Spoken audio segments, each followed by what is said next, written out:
Саламатсыздар ма, құрметті көрермендерім? Бүгін жалғастырамыз.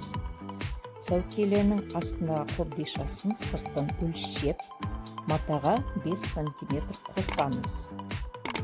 Матаны өлшеп кесеміз.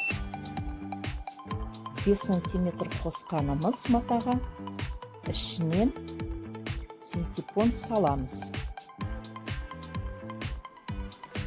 Барлық макетімізді өлшеп, матаны кесіп аламыз.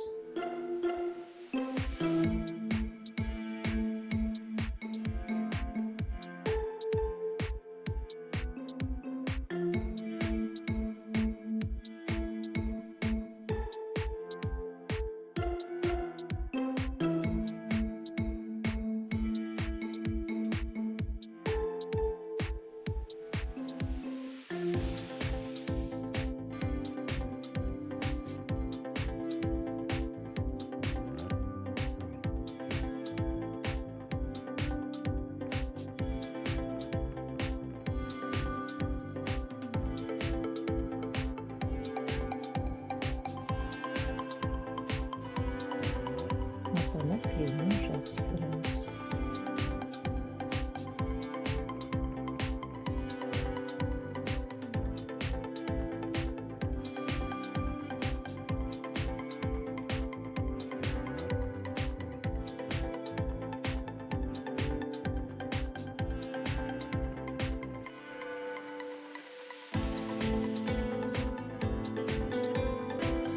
Құрметті көрермендерім, лайк басып, комментарий жазуға ұмытпаңыздар.